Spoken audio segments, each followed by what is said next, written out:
Hey everyone, it's been over 2 minutes. Haven't been raped yet. Also got through all of Christmas. Imagine that. Hi, I'm Diana Davison, and... oh hey, it's Noel Plum 99. Noel, you look a little down.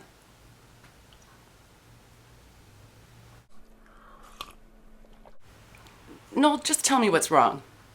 Let me give you a quick run through of what's happened here.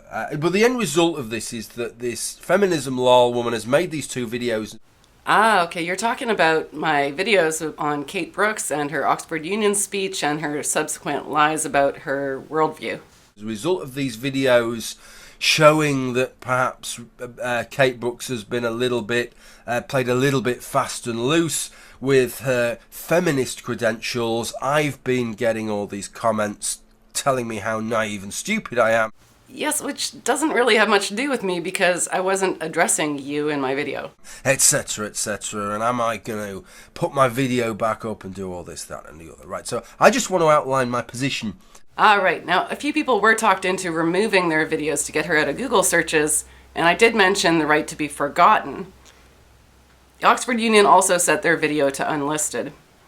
The main problem for you seems to actually be that you're the one who hooked up Sargon of Akkad with Miss Brooks for their subsequent hangout. Back to Sargon of Akkad, I said, I think I've managed to set this up for you. We just need to find a method of you both getting in touch.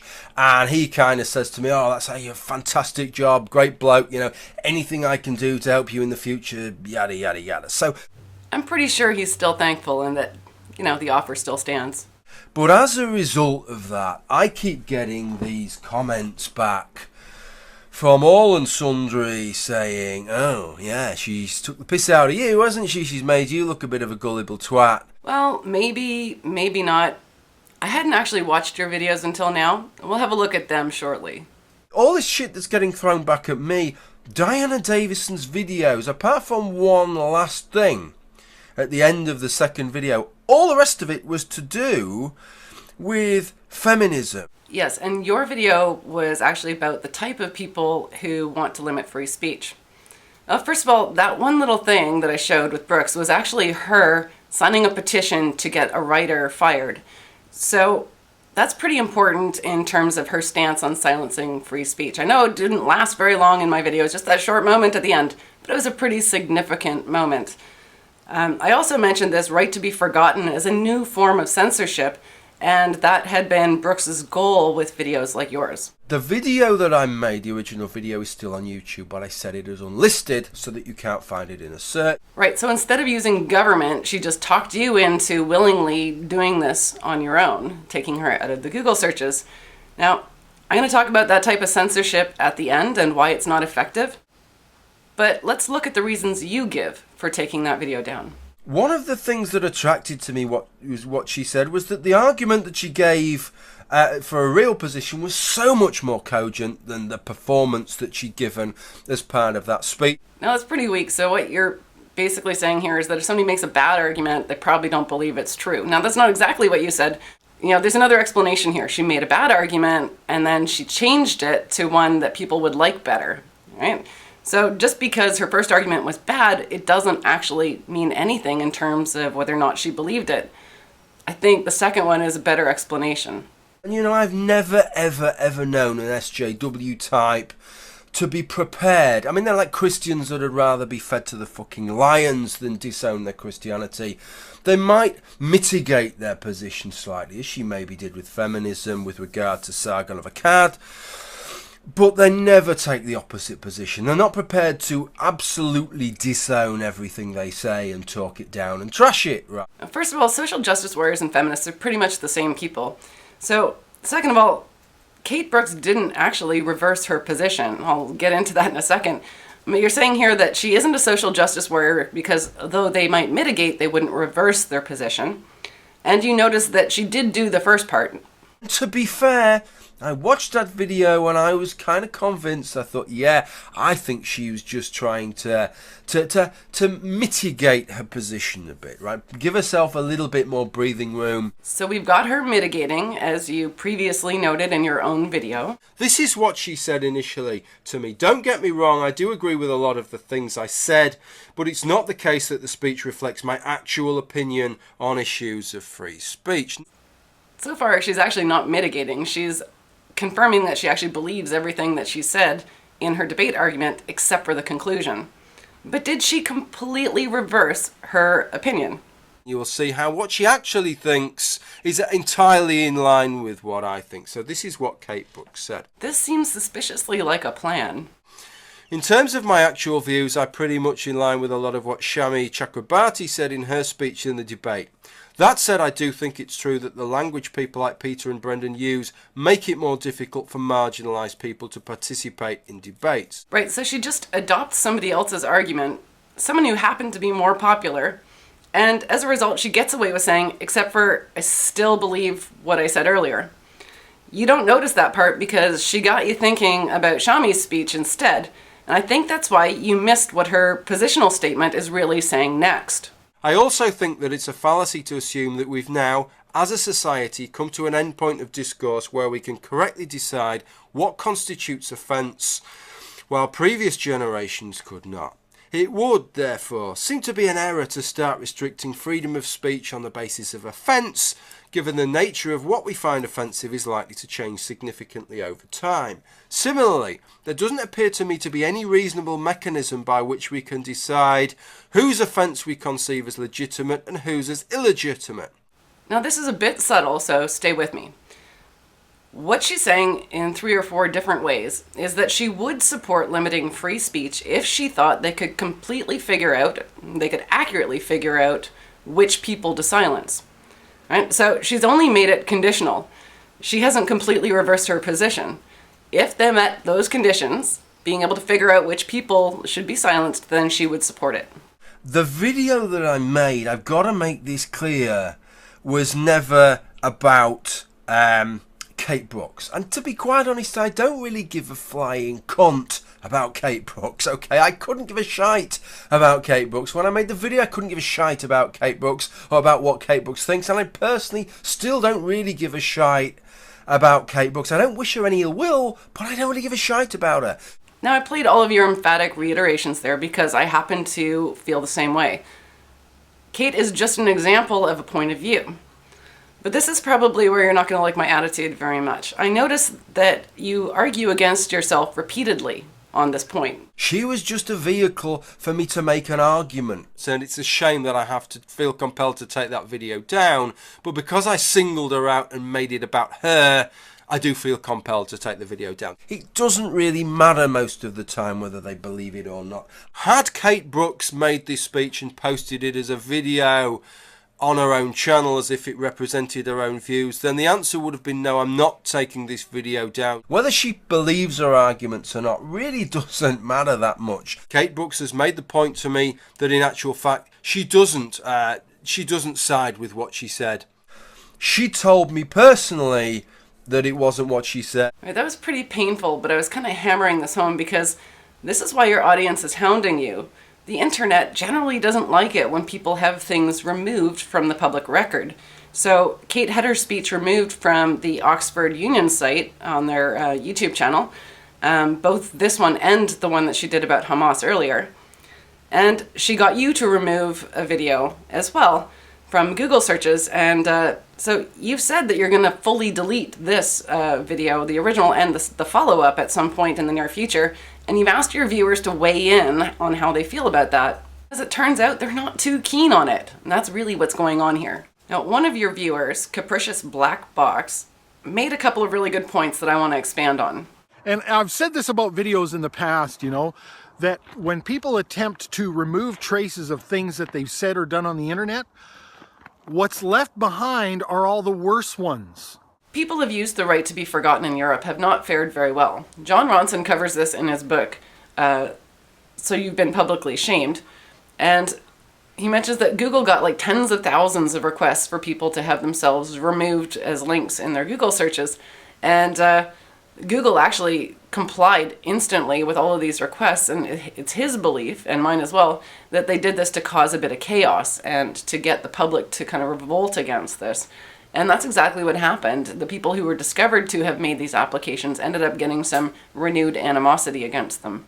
Better you should issue your own correction, your own explanation video, and put that out there, and put your face out there. So of all the people who might be in a position to upload something in their own defense, Kate Brooks would be one of them. And she's a competitive debater. She's used to speaking in front of people. She's used to putting together really great arguments. So in this case, she'd just have to put together her actual argument and then upload a video and then send links to that to people like yourself.